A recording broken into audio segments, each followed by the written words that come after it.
Okay, they were in that dig a little deeper into the Renaissance. Look at the Reformation. Look at such figures as John Huss, Martin Luther, Charles V, the Peace of Augsburg, Ulrich Zwingli, men of Simons. Look at the rise of the Ottoman Empire, Suleiman the Magnificent, Henry VIII and his issues in England, the Counter-Reformation, Pope Paul III, Pope Paul IV, the Council of Trent, Spanish unification. Look at the Age of Exploration, Vasco da Gama, Christopher Columbus, Ferdinand Magellan, Hernando Cortez, Hernando de Soto, the English colonies at Roanoke Island and Jamestown. Look at the French Wars of Religion. So a lot going on at this time period. So the Renaissance is more than just paintings. It's ideas that are affecting the whole of European culture and European thought. Now, if we look at it, there's nothing wrong with being different. So look around us, everyone here is different in some way from everybody else. So nothing wrong with that. You are who you are. There's nothing good or nothing bad about in itself of being different. It just simply is. People are different. Okay. Now, what you do with that difference, though, is up to you. Okay, you to define yourself or define your goals or ambitions or world outlook, that's up to you. But again, ideas by themselves are not necessarily good or bad. They're just different. So how do you implement them? What do they mean for everyone else? That's what makes them good or bad.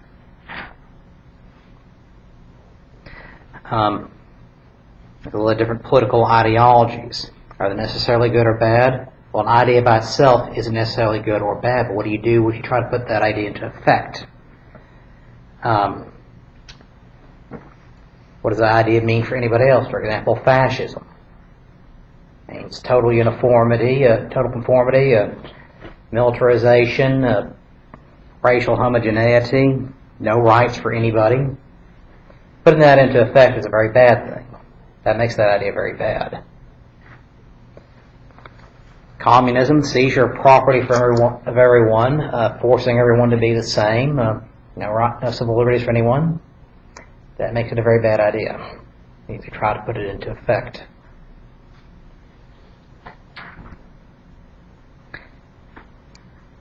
But we live in a country and in an age where thinking about different ideas is welcome. You have the freedom for your freedom of thought in this country. Freedom to speak your opinions. So long as that, and freedom to act on your ideas, so long as that does not hurt anyone else. If it does hurt someone else, then it is not an acceptable act. Like I say, we live in a world that is very complex, very diverse. People and societies all very different from one another. Like I say, and as technology changes and advances, it'll bring the world increasingly closer together.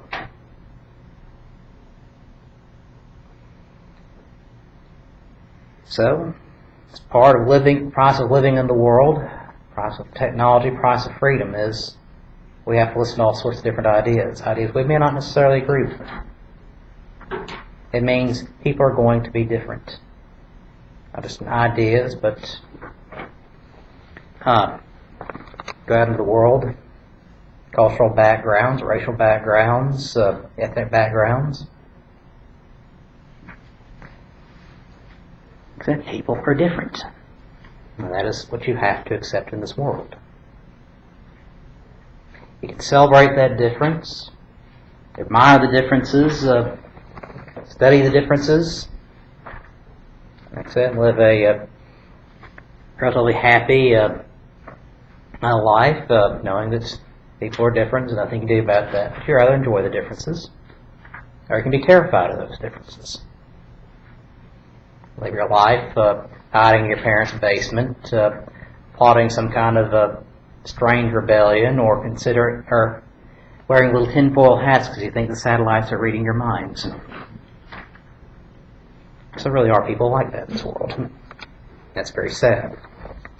Those are people who cannot accept the world the way it is. Those people cannot accept the fact that people are different than they are. Those people live very miserable lives, and we can't pity them. As we look into the Renaissance and the Reformation, people are changing away from the medieval idea that man is depraved, sinful, and condemned to hell, to realizing that man is not such a pitiful and pathetic creature. That human beings are different from one another, they have different ideas, and that's not a bad thing. That we can admire and respect differences. We can discuss differences. We can discuss ideas. And how the world advances, how the world changes, how the world solves problems starts with ideas. And if we're all the same, how are we going to come up with new, different ideas?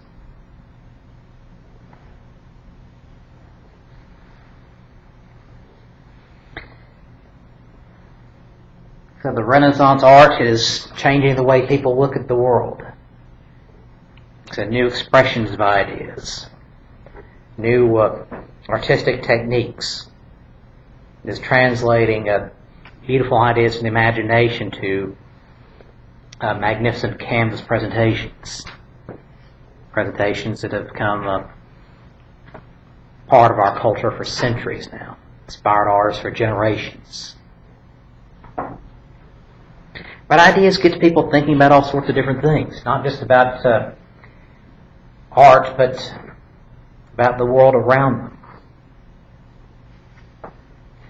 Because as artistic trends change over the years, they'll be going simply from just representations of the real world as it's seen, or representations of the imagination, to trying to provoke thought, trying to provoke feeling.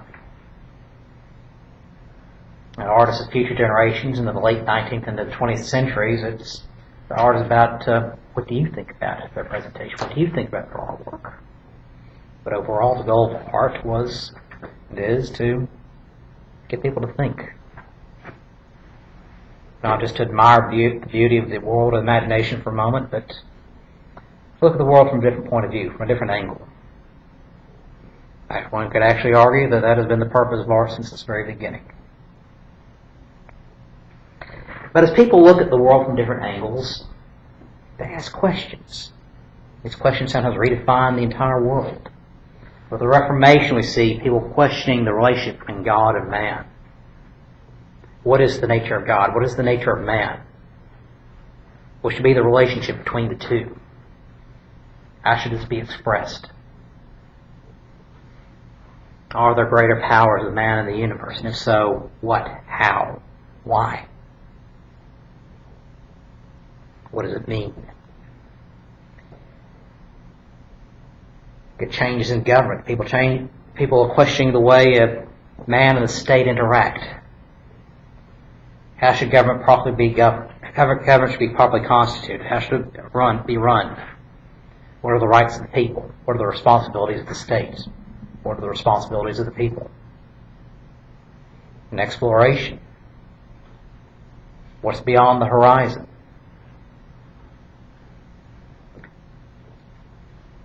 So what is the world made of? What is in the world? What are all the different things that can be seen in the world, found and experienced? And that is what the Renaissance has unleashed. And one thing that keeps firing the Renaissance, the fuel that keeps it going, is ideas and spreading those ideas. Because you get into the 15th century, all of a sudden you have new means of communicating with each other. And that is printing press.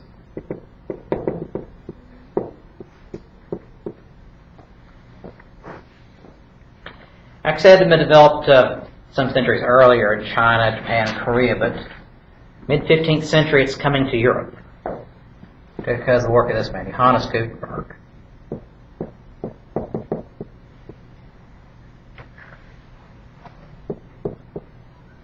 The German, and he perfects the printing process in Europe between 1445 and 1450.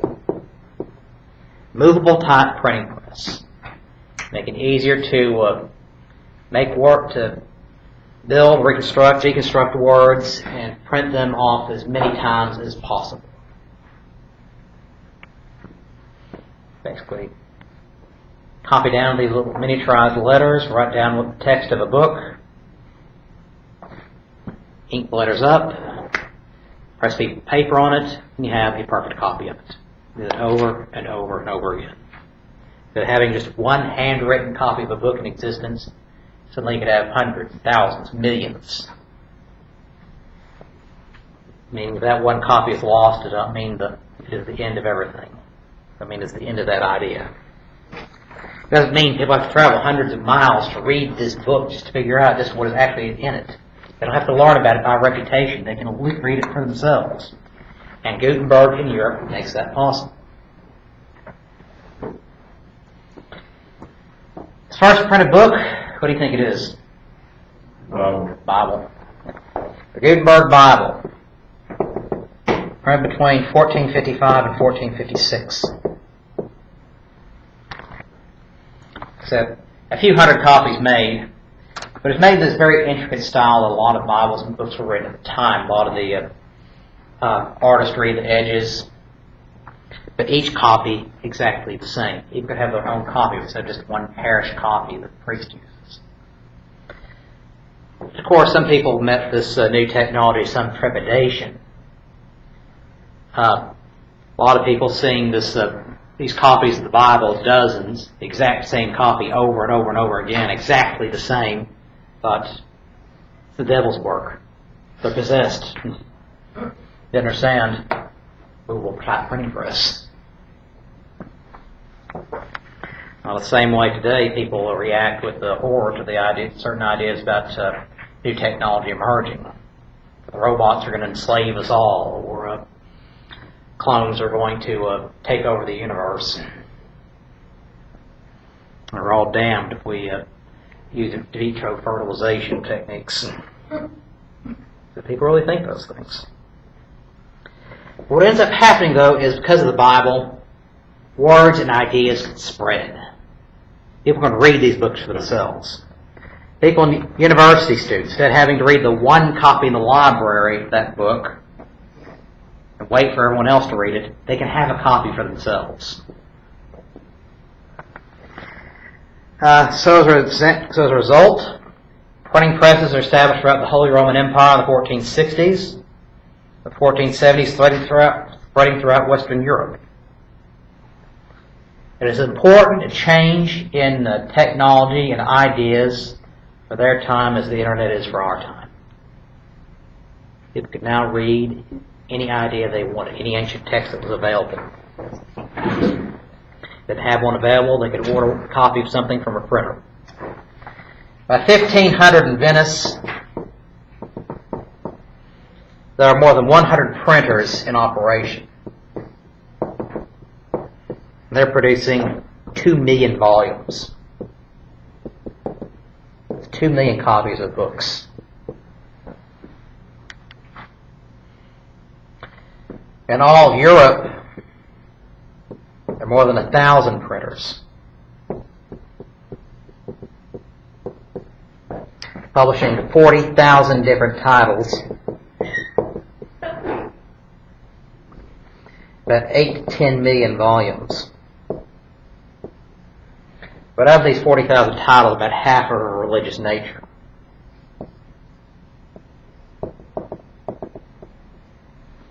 So those millions of books flooding across Europe. They're expensive. But the people who do know how to read, do have money, they are reading extensively. They're thinking about what they're reading. Writing to each other extensively about the ideas they're learning. That in turn is promoting new ideas. The Renaissance expands. The idea is expanding. It's a point it cannot be stopped. Interestingly enough, in Venice, try to cut costs and try to put as many words on a page as possible. They invented an entirely new, different type style to make sure that they could maximize the word use on a page. Because basically they took the regular word letters and just tilted them over slightly. It is italics, because it was in Italy. The slanted words you see in your books, that is italic. Those are italics.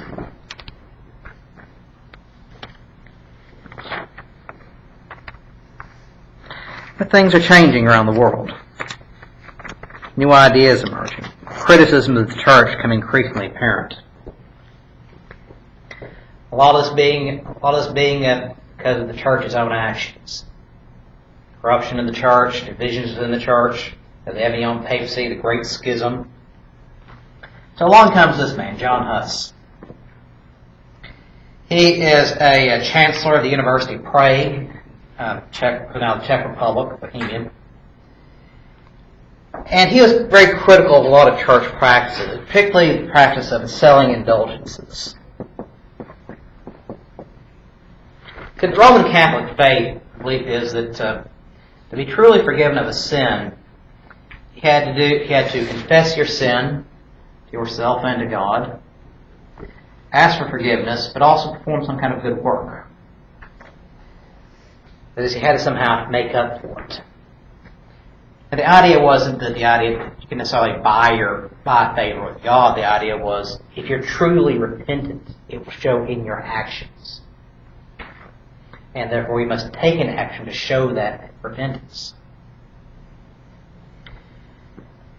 Well, a couple of scholars and corrupt priests and corrupt nobles decided to twist that idea around a little bit. The idea that, if you're going to commit a sin, and sometimes that sin means, repentance that sin means giving money, putting money in the poor box, giving money to the church, that the church could basically give out permission to sin early, as long as you paid for it beforehand. Basically, the indulgence, you have bought permission to sin. And with that, a lot of money is being spent, a lot of money is being given to corrupt priests, and a lot of cathedrals being built. And guys like John Huss here in Prague, he's a priest, he's a chancellor of a university, also a professor of theology, saying, "Whoa, that's missing the point. That is corruption incarnate. It is wrong. We can't do that." He urged the lips of Huss as sending out letters and writing texts, urging the elimination of worldliness and corruption of clergy, attacking the excessive power of the papacy within the church. And but Huss is finding a few receptive ears here and there, particularly area north of the Alps. A lot of the northern churches are tired of being told what to do from the church all the way down in Rome. Well, the church is also one of the landslide known as Bohemia, where Prague is. A lot of the clergymen were German, whereas most of the people in Prague are Czech. You have that difference in ethnicity. And so you have this very strong resentment of these of a German domination of the church in Bohemia, and corruption of the church endorsed by the church in Rome.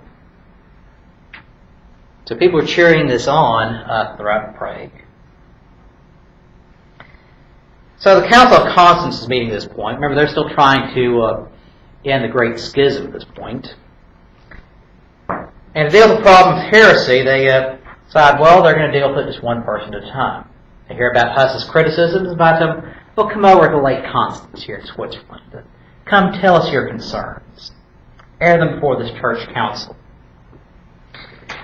Well, he's granted safe conduct. Hope goes to the Council of Constance in the hope of a free hearing of his ideas. Instead, he's arrested, condemned as a heretic, and burned at the stake in 1450.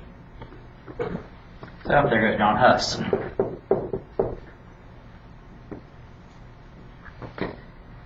Well, they thought they got rid of the problem. What ended up happening was the rise of what called the Hussite Wars, a series of peasant rebellions in Bohemia, sparked by the death of John Huss. Eventually, they were put down by 1436.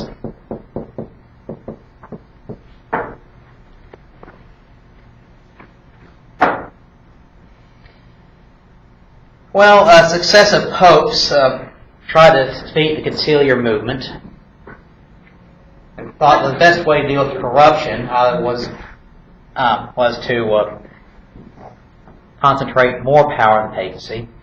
But of course, there are a lot of popes who are not exactly pure of heart themselves. A lot of them are on the take. A lot of them skimming money from the church meant for the poor and for other projects to help those in need. You have to remember, priests on up to popes, they take vows of poverty. They aren't supposed to be getting any money for this. Their reward is serving God.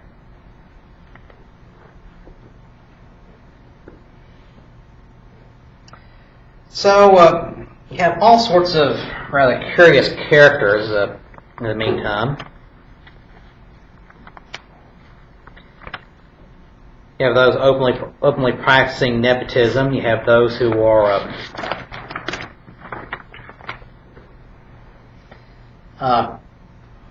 like Pope Sixtus IV. Appointed several nephews as cardinal. Like I said, not because they were good priests and bishops, but because Pope Sixtus believed these are the people he could trust. He also commissioned the building of the Sistine Chapel. Beautiful building, part of the Vatican. But all these indulgences, that's where a lot of that money came from.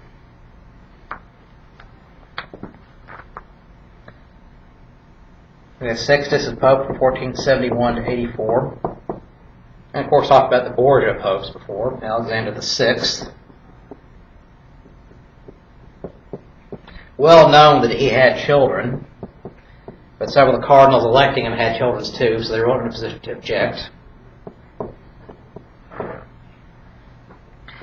But Alexander was a notoriously corrupt pope, bribing people left and right, having his sons sick their armies on his opponents. Also, mysterious deaths of some of his opponents. Meanwhile, he has his mistresses holed up in the Vatican.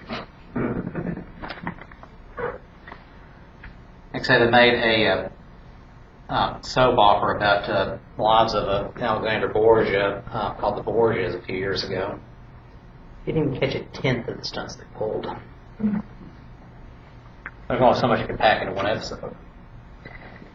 And go a little bit further, you've got Pius III after Alexander. He dies very quickly and very mysteriously.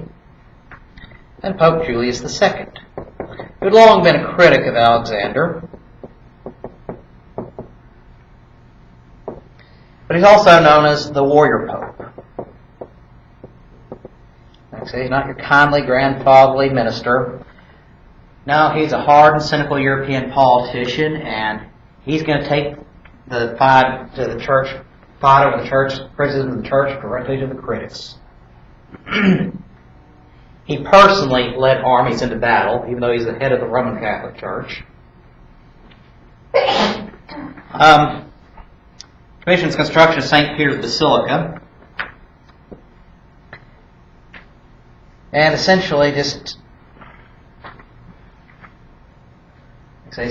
grossly politicizing the position of the papacy by leading armies into battle. After him, it gets even worse. Leo X, Pope from 1513 to 1521. Leo X was made a cardinal at the age of 10. See, in the Catholic Church, that's a little past time when you're granted your first communion. But he's made a cardinal because of his family's connections. They want that power and prestige, and so they made him a cardinal.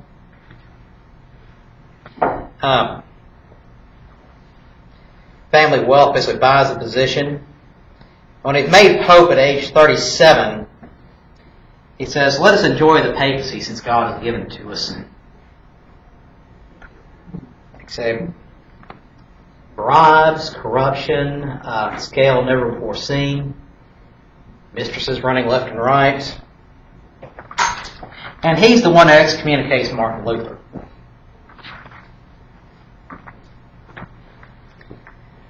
Well, let's get to Martin Luther.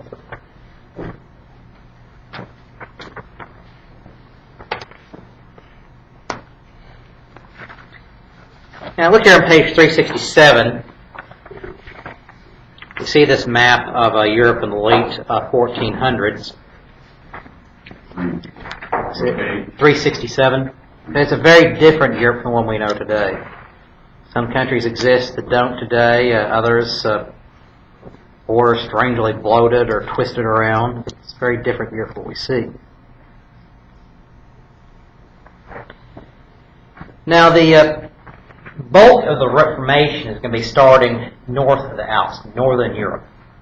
That's where the church's influence is not as strong as it would be in southern Europe. But also, this is where we had Northern Renaissance humanism really taking hold of the Renaissance. You have increasing desires and calls for religious reform. In Northern Renaissance humanism, also called Christian humanism, there's a belief in human ability. Belief in the ability to change society, or to change the people. And if you want to change people, you have to change society. So you have among various figures Desiderius Erasmus. He's a very thoughtful man. Commonly just called Erasmus. There should be a portrait of him here.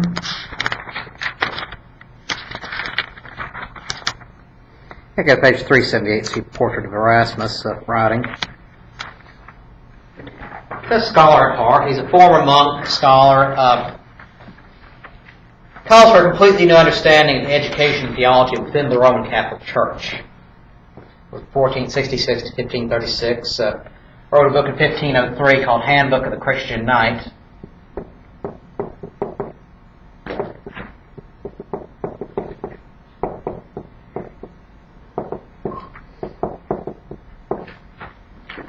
He urged Christians to concentrate on making Christianity a more personally held faith that's directed to their spirituality and daily life of believers, rather than concentrating just on church rituals. Instead, just going through the motions, just reciting the rosary, just taking communion, things like that, just reciting the Lord's Prayer, it wasn't enough. Something you had to believe in. You had to feel in your heart.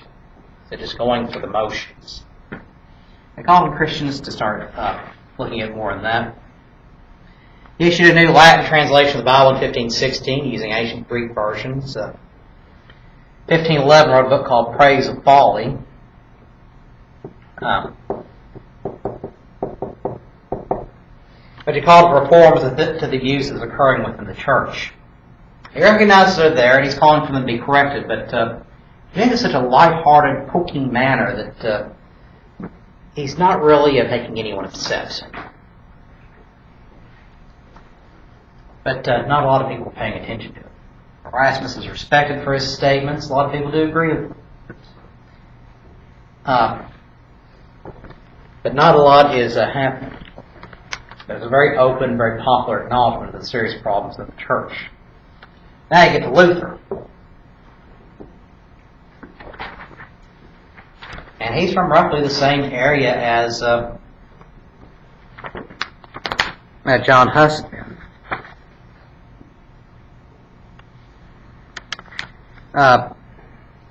He had been a German monk theology professor at the University of Wittenberg.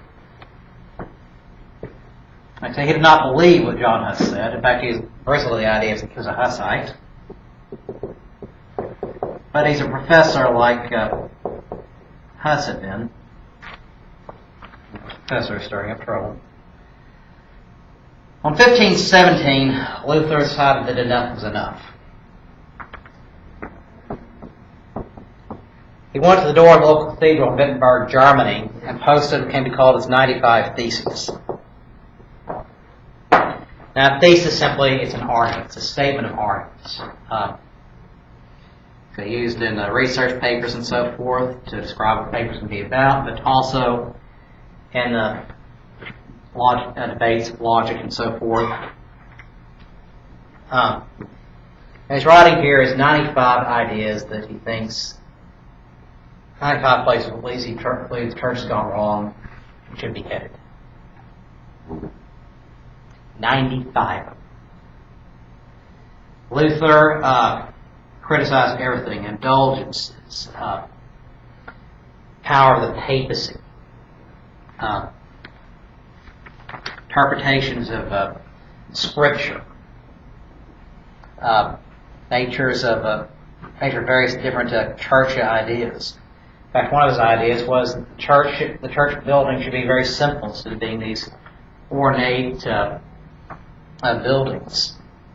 But you ever see a Lutheran church, you notice they look very simple. The Lutheran church here in town on Faulkner Street, it looks like an ordinary house. That's bad. May not even realize it was a church. That's a classic Lutheran idea.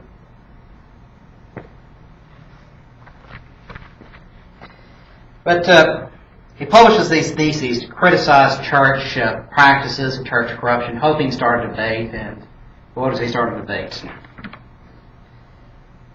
By presenting his ideas for suggestion and reform, as well as his criticisms, and keeps on speaking and commenting on these ideas. But while he has a lot of reception in Germany, in areas north of the Alps, and a lot of the important people, politicians, are supporting his calls for reform, he's getting increasing criticism and resistance from within the church organization itself. So that in 1521, he's excommunicated. They kick him out of the church altogether.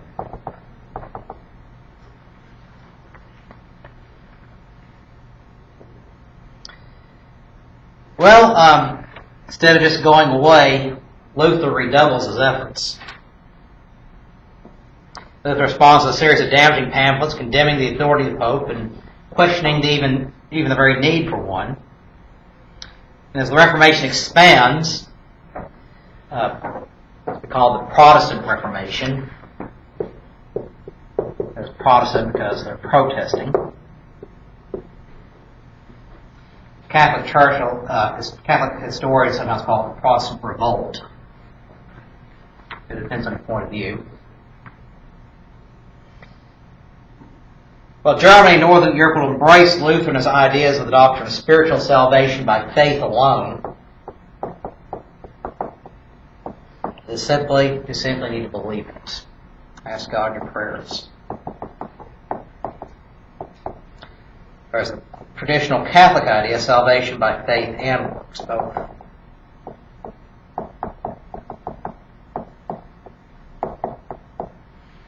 This Protestant belief, particularly Luther and others, that to believe your soul is saved, you simply have to ask God for it to be saved and believe that He will forgive your sins.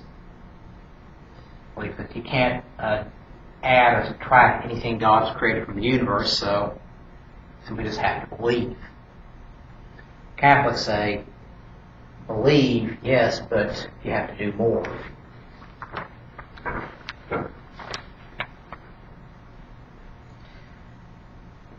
Well, Luther also believed that individuals should not rely on the saints or the church as intermediaries between the parishioner and God. That is the idea of intercession of the saints and others. That simply that an individual believer simply can talk to God directly, can have that direct line to God. It was not pride or arrogance to ask for a personal relationship with God, to talk to God directly. But you did not need these saints as intermediaries or intercessors. Rejected other Catholic doctrines, such as celibacy of the priesthood, ended up marrying a former nun. They ended up having several kids together. By the mid-1520s, Lutheranism had become a revolutionary movement across Europe, sparking sharp protests and wars across Europe between Protestants and Catholics. In fact, Lutheranism today still remains a major Christian faith, particularly in Northern Europe, Germany, and Scandinavia. In fact, this is another idea where the printing press starts helping out so much. Look there on page 384. You see this cartoon. That is a wooden grating, basically to print pictures and drawings. They basically cut it out of wood, stamp it with ink, and make as many copies as possible. And this is a very this is an anti-Catholic cartoon here. You see on the left side, Martin Luther in the pulpit, his reading the Bible and his words coming directly from heaven. His people surrounding him, everything nice, clean. People helping those in need. The angels singing in heaven. Everyone's happy, joyful. And then on the other hand, the Catholic Church, you see the fat monk in the pulpit presiding over bribes and corruption. I see people stealing from the church, stealing from the poor, people in misery, and the wrath of God raining down on them. Basically telling pretty much just how, can't be any clearer than that, how they felt about it. The church was condemning Lutherans as heretics. The Lutherans said that the Catholic Church had lost its way, and the Lutheran Church was correcting all those abuses.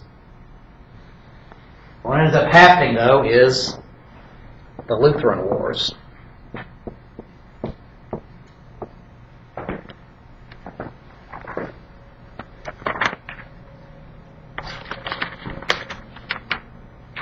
Now, the Holy Roman Emperor is Charles V.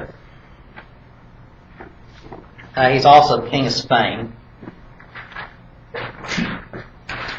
Now, he had expected Luther to recant his heresy, and in 1521 issued the Edict of Worms.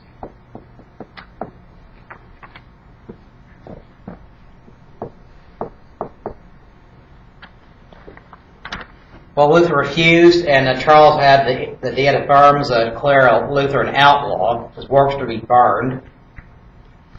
The thing is about the Holy Roman Empire is, even though Charles is the emperor, basically he's stuck in Spain, and the Holy Roman Empire is simply a patchwork of different kingdoms, municipalities, and principalities. Like say, as the Holy Roman Emperor, Charles is just a figurehead. And a lot of these princes and barons and nobles, they're backing Luther. Took one of the most important, a man named the Elector of Saxony. Basically, he's one of the men who cast the votes for who was going to be emperor, the Holy Roman Emperor. Well, Lutheran ideas spread rapidly throughout the Holy Roman Empire in the 1520s. And because Luther has such strong support, it's making it more and more difficult to dislodge him. 1524, you have the Peasants' War in the Holy Roman Empire. Peasants who are tired who heard Luther's message, they're also tired of all the nobles pushing around telling them what to do. They still practiced a serfdom here.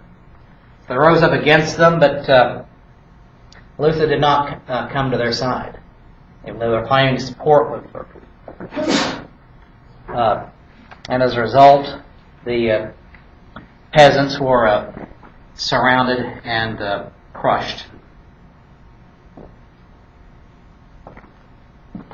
The Lutheran Church was becoming a state churches in many areas of Northern Europe. If you go here to page 399, you see the spread of Lutheranism in Europe. becomes the official church in Denmark, Norway, Sweden, many of the states of the Northern Holy Roman Empire.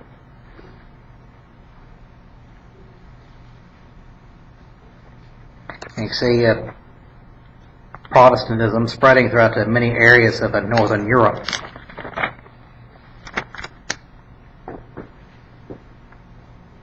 The Lutheran Wars, basically, you're going to have these nobles, these Lutheran nobles, fighting these Catholic nobles. This has been going on for decades. Meanwhile, Charles V is trying to suppress this rebellion as forcefully as he can.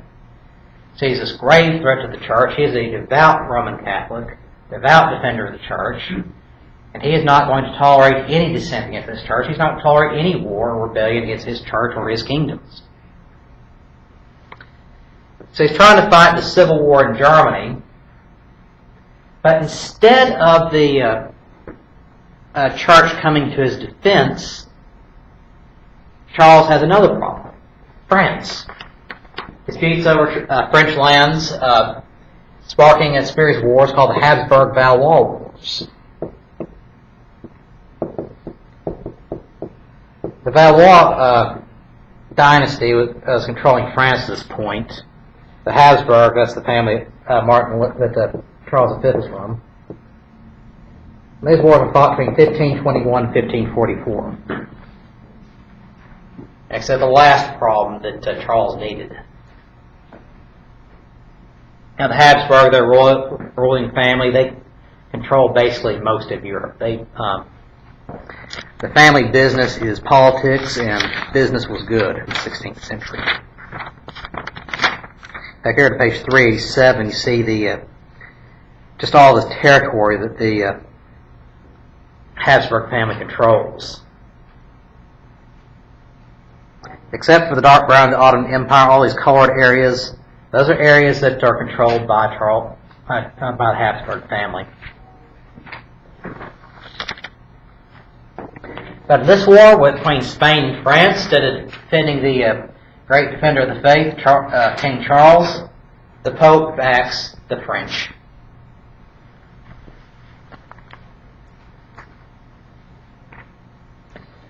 Well, Charles is losing ground in Germany, unable to gain any kind of because he's trying to fight France at the same time, also trying to fight the Ottoman Turks who are now invading southeastern Europe.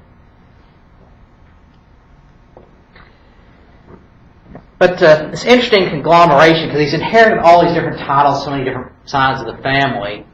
Like I say, he has he's King of Spain. He also controls southern Italy, controlling Spain itself.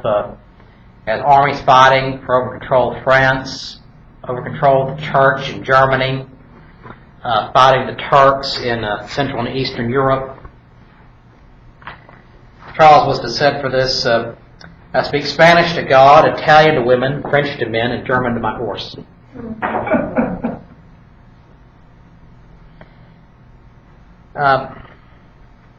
He came from as a descendant of royalty. His father died when he was very young. His mother was called her Juana la Loca, Joan the Mad. After his mother was obsessed with his father. His father was basically cheating on his mother all the time. Something that just drove her insane. Who is this Charles? Yes, it's Charles' mother. And after Charles' father died, she had a total nervous breakdown. Basically, would not let them bury the king. Basically, spent several days cradling the dead body. Eventually, they had to lock her into a room. And so they didn't know what to do for her. She was totally out of her mind. And that was his mother. So he's got that little problem wandering around the royal family. Also, there's a portrait here of Charles V. I want you to take a look at. A second. Where is he?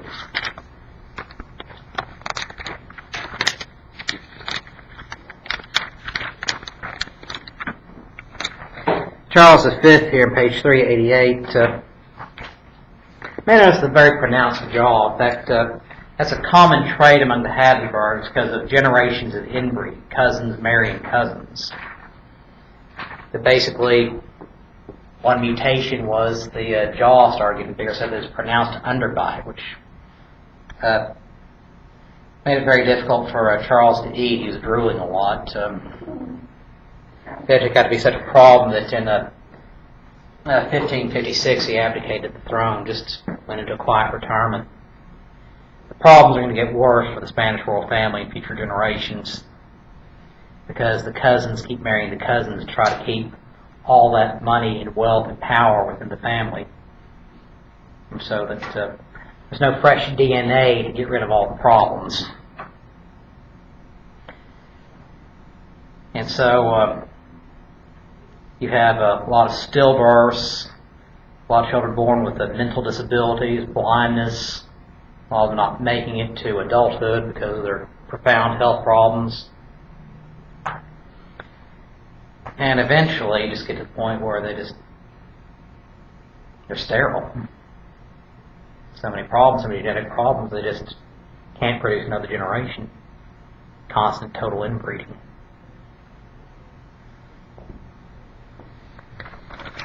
And that problem starting to become apparent with Charles V. Because remember, like we said many times before, the European royal families, the royal family trees, don't work.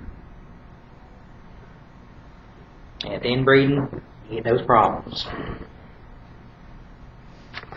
Now, in the meantime, though, his mind is sharp. His mind is good.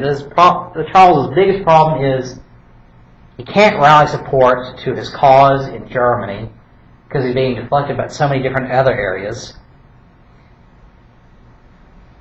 He can't get any support in Germany, or against France, or against the Turks. Basically, it's all him.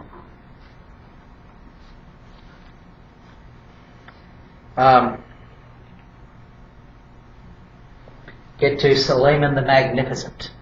1453, the Ottoman Turks overpower and sack Constantinople, taking over and destroying the last remains of the Roman Empire.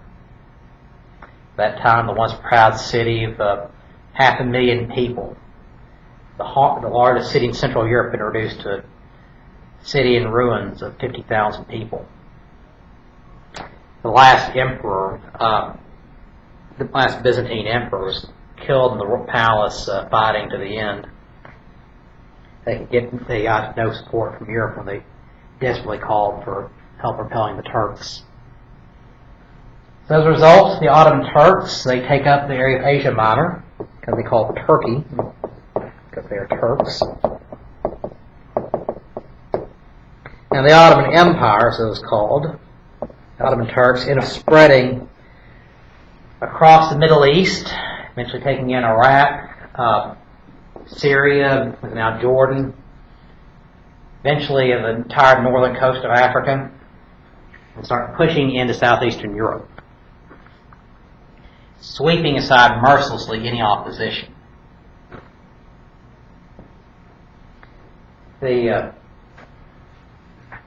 Wallachia or Romania, that area, actually had nobles fighting nobles because the Turks are trying to cut deals with the different princes and nobles. There being these massive, violent civil wars as the Turks push northward. Hungary turns over its crown to the Duke of Vienna, hoping that the Habsburgs will send aid to rescue Hungary from the Turks. They don't, and Hungary falls to the Ottoman Turks. So that's how Austria ended up taking control of Hungary. But now, the Ottoman Turks, under a new emperor, Sultan Suleiman the Magnificent, they're now at the gates of Central Europe. And now Charles has to turn his attention from the Lutheran wars to fighting Suleiman the Magnificent. The emperor of where? The Ottoman Turks. Sultan of the Ottoman Empire.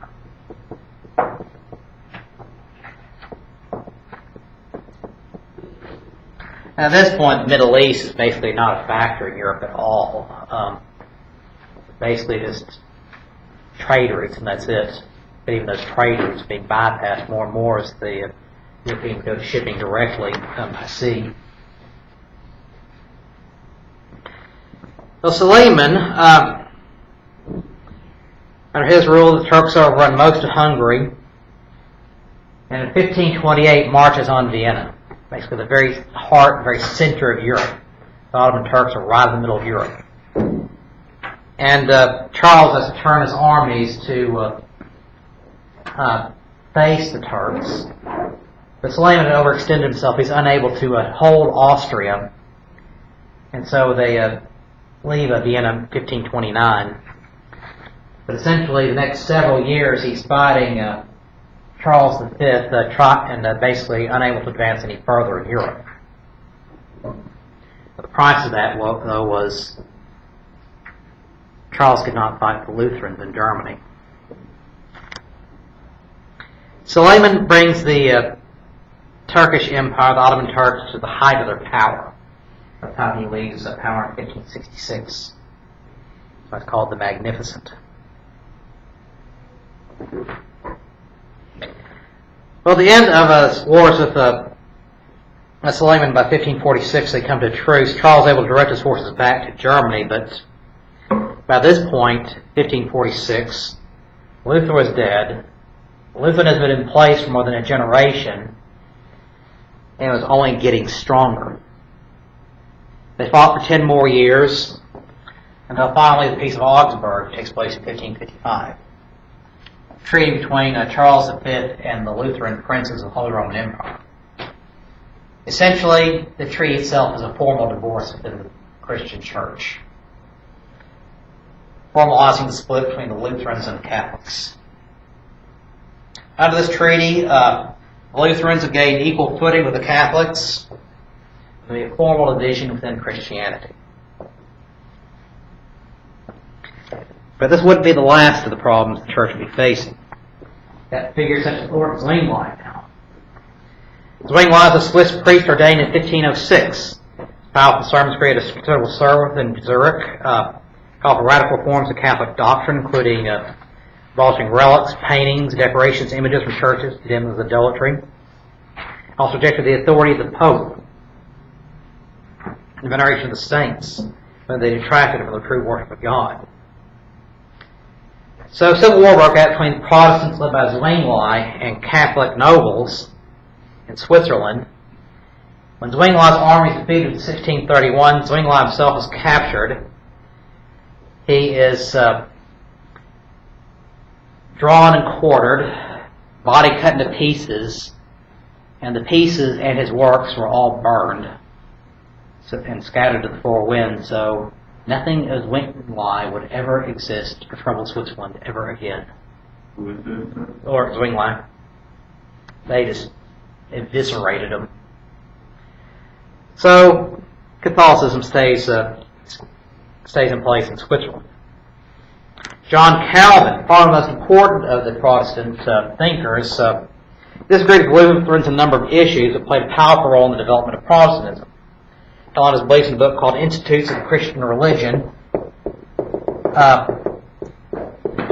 which he founded a very strict form of Protestantism.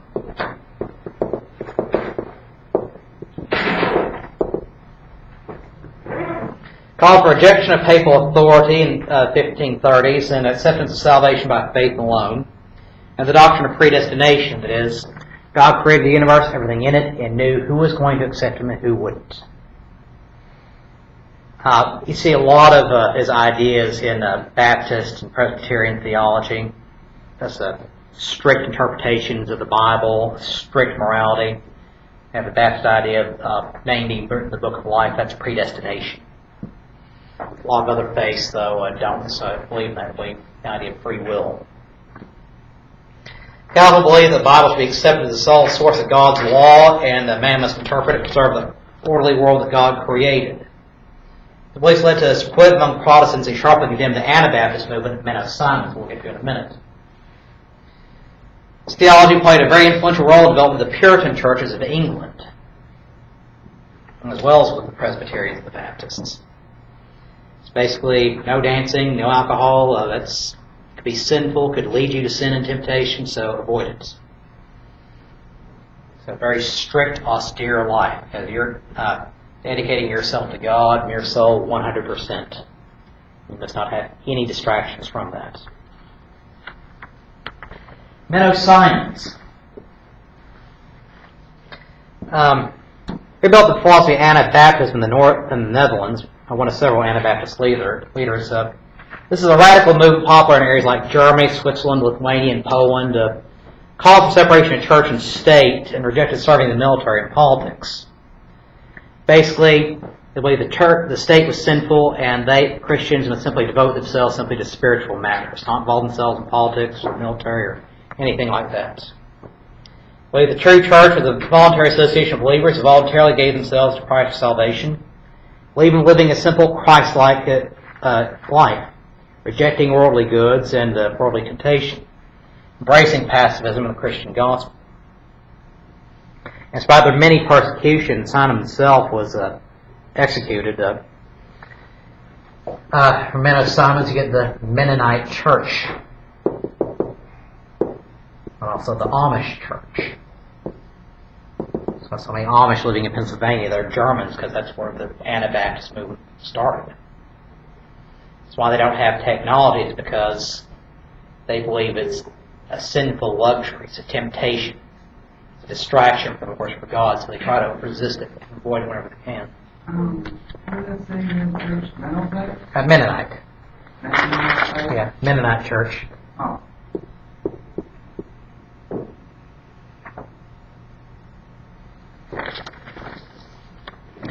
And of course you have Henry VIII. And his obsession is trying to keep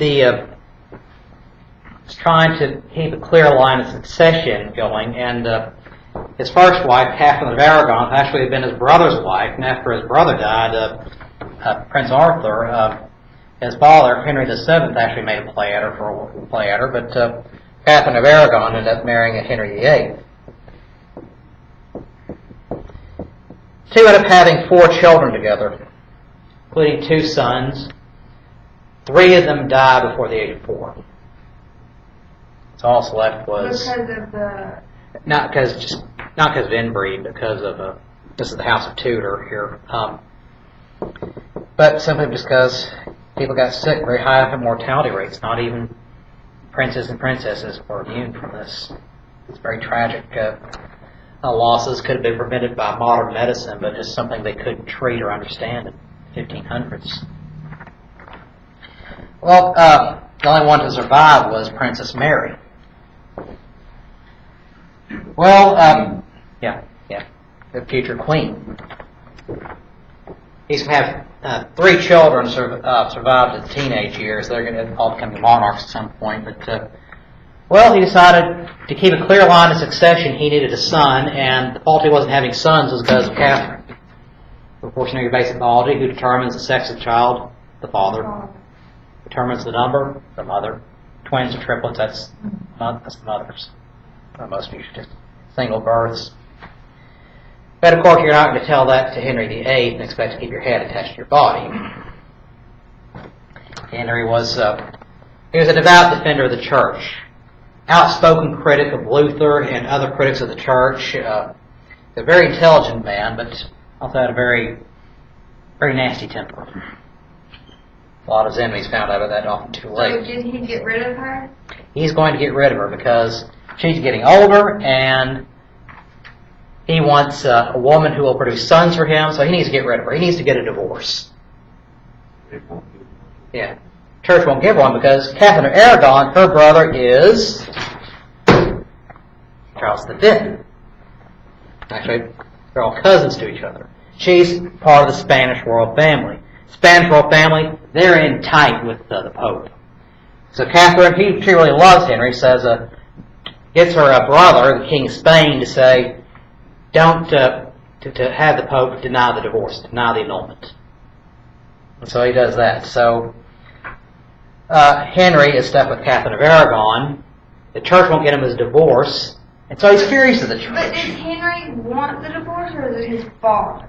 Henry wants the divorce. This is the 1530s. Henry's father, Henry VII, died in 14. Okay, I was. You said 1509. something about father, Yeah. and that's where I was. Yeah, because Henry VII had tried to marry,